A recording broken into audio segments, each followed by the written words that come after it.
안녕하세요. 혜진입니다. 노래를 좀 해드리고 싶었는데, 목이 안 풀리네요.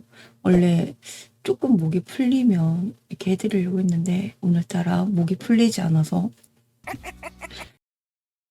요즘 너무 더워가지고, 참, 이것저것 가뜩이나 아무것도 안 하는 저이지만, 정말 아무것도 하기 싫어서, 이번 영상도 엄청 고민을 했어요. 나만 육아가 없어? 제가 이번 주는 좀 쉬려고 했는데 영상을 하나 찍으려고 합니다. 뭐냐면 최근에 오신 분들은 제 채널을 보고 이렇게 물어보세요. 왜 나는 살기로 했다요? 혹시 죽다 살아났어요? 이렇게 물어보시거든요. 그래서 제가 확실하게 오늘 영상 하나로 정리를 하려고 해요.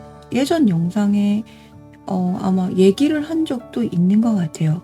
모르시는 분들을 위해서 제가 오늘 마지막으로 한 번 더 처음부터 끝까지 차근차근 말씀을 드리도록 하겠습니다.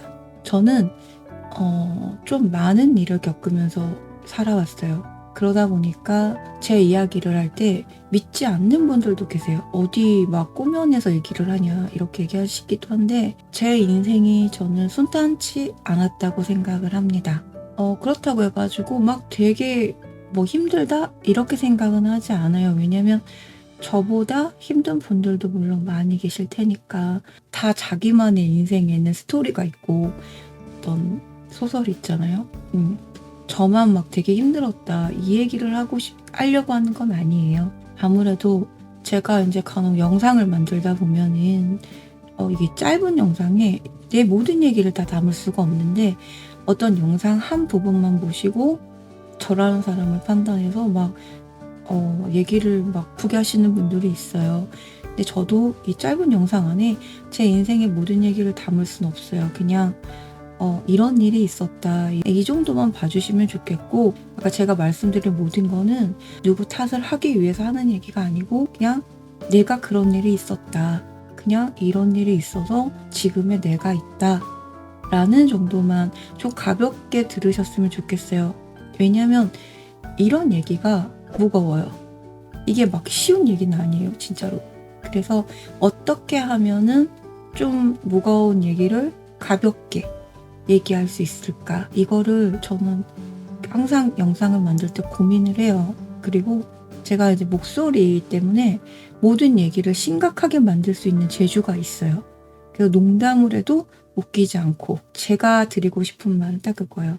무겁게 듣지 않으셨으면 좋겠어요. 태어났을 때는 저는 할머니가 받았다고 해요.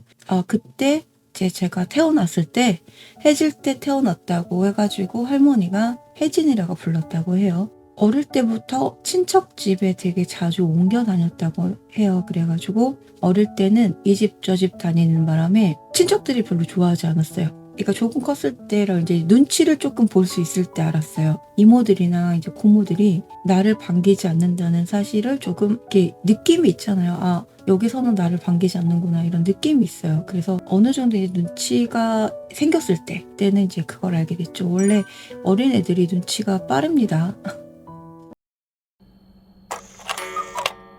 저는 이제 어릴 때 그런 생각을 했어요. 있는 듯 없는 듯 조용히 살아야 되겠다. 이런 생각을 하게 되면서 이제 막 숨었어요. 어른들이 이런 숨어있는 아이들을 귀신같이 잘 찾더라고요. 만화방이나 오락실이나 옥상 이런 데 자주 숨었거든요. 근데 항상 걸렸어요. 항상 걸려서 많이 혼났어요. 이런 데에 숨으면 안 되겠구나. 그래서 집안에 이제 꽁꽁 숨기 시작했어요. 친구가 있었다면 친구 집에 숨고 싶었는데 제가 아쉽게도 전학을 자주 다녔어요. 왜냐면 거의 1년에 한 번꼴로 집을 옮겨 다녔어요. 친척 집을 옮겨 다니다 보니까 친구랑 사귈 수 있는 시간이 많지가 않았던 거예요. 그래가지고 친구 사귀는 게 좀 어려워서 친구네 집에 숨을 수는 없었어요. 그게 정말 베스트인데 제가 생각할 땐 그게 최고인데 아쉽게도 그러진 못했어요. 이제 그렇게 시간이 흘러서 이제 생각을 조금 할 수 있는 나이가 됐어요. 12살 정도? 그 정도 되니까 여기저기 다 살아봤잖아요. 엄마랑도 살아봤어요. 엄마랑도 한 1, 2년 살아본 것 같아요. 그런데 다 마음이 불편한 거예요. 어디 살아도. 내가 가장 편한 곳이 어딜까? 이 생각을 하니까 외할머니 집이더라고요. 외할머니 집이 딱 생각이 났어요. 거기가 내가 뼈를 묻을 곳이구나 이런 생각이 들었어요. 그때는 이제 엄마 집에 있었는데 무턱대고 짐을 싸가지고 할머니한테 갑니다. 엄마한테 말도 안 하고 가요. 나 간다고 말도 편지 한 통도 안 뜨고 그냥 집을 나갑니다. 짐을 다 싸들고 가요. 혼자 기차를 타고 전라도 익산까지 갑니다. 예전에 일이었어요. 할머니가 그냥 아무 말 없이 받아주시더라고요. 그냥 좋게 받아주시더라고요. 그래서 그냥 거기서 그냥 살게 되었어요. 이제 근데 제가 어리다 보니까 생각 못한 게 하나 있어요. 그게 뭐냐면 할머니는 가난하다라는 거죠. 그 시골에서는요, 약간 이웃집 같은 데 가가지고 막 고추 날고 뭐 도와주면 용돈을 줬어요. 그래서 거기서 이제 조금씩 일 도와드리면서 용돈 조금씩 받으면서 그렇게 지내게 돼요. 근데 엄마는? 이라고 궁금하실 수도 있는데 그때 엄마는 엄마의 인생을 살기에도 조금 많이 바쁘셨던 것 같아요. 저는 지금껏 엄마를 원망하거나 미워해 본 적은 없어요. 그래서 아무래도 엄마 이야기를 많이 안 하는 이유이기도 합니다. 그래서 그렇게 그냥 지내다가 어느 순간 삼촌이라는 사람이 집에 와요. 근데 이분이 처음 딱 볼 때부터 기분이 쎄했어요. 그런 느낌 있잖아요. 뭔가 쎄하다 이런 느낌이 있었어요. 중학교 1학년을 입학하고 얼마 지나지 않아서 일주일에 2-3번씩 오던 삼촌이 어느 순간 폭력을 쓰기 시작합니다. 그때 할머니는 말릴 수가 없었어요. 할머니는 기운이 없잖아요. 그러니까 할머니가 보호해줄 거라 생각을 하진 않았던 것 같아요.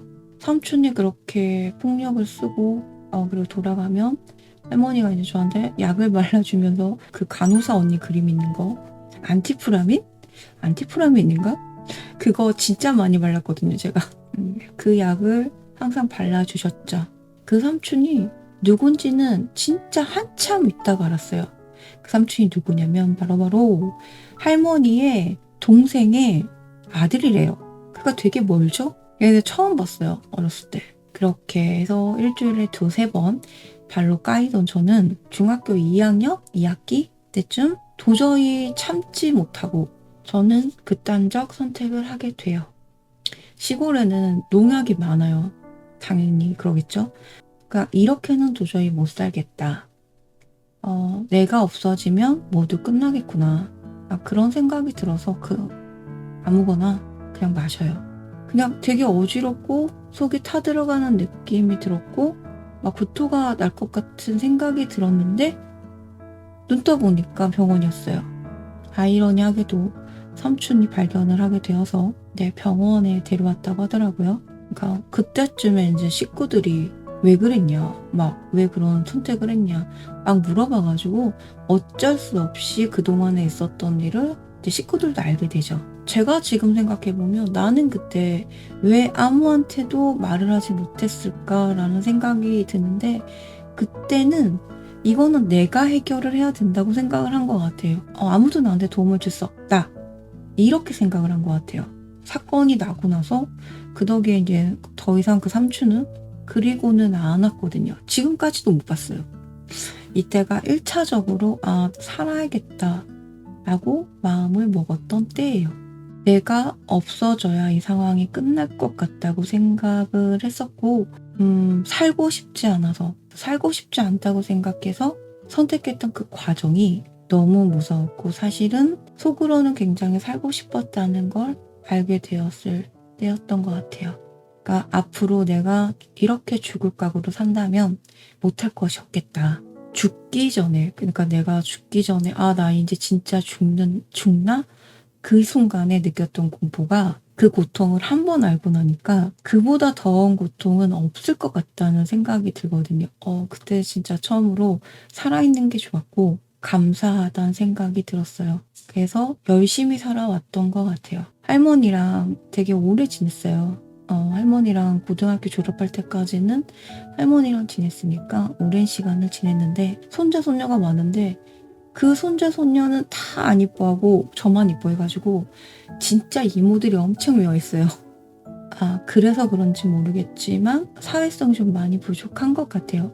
그게 뭐 어릴 적 환경 탓인지 아니면 제 성격 탓인지는 분명하지는 않지만 그냥 사람들이 나를 별로 좋아하지 않는다? 그런 인식이 참 오랫동안 있었던 것 같아요.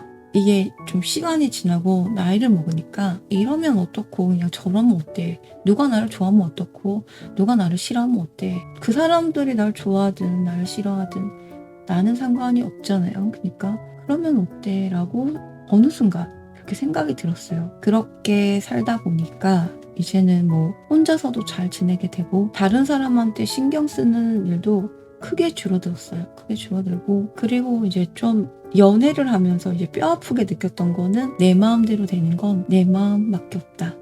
내 마음대로 되는 건 나뿐이다. 그런 것도 알게 되었고 내 마음도 내 마음대로 되긴 하는데 그마저도 엄청나게 노력을 해야 바뀐다는 것도 알게 됐어요. 다른 사람을 바꾸려고 하는 건 나한테 굉장히 큰 고통이에요. 스스로 내가 변해야 되겠다. 그게 간절할 때 변할 수 있는 것 같아요. 자기가 뭔가 크게 마음먹거나 뭐 어떻게 해야 되겠다 해서 고통받는 것보다는 좀 가볍게 사는 게 그러니까 스스로에게 가장 좋은 일이더라고요.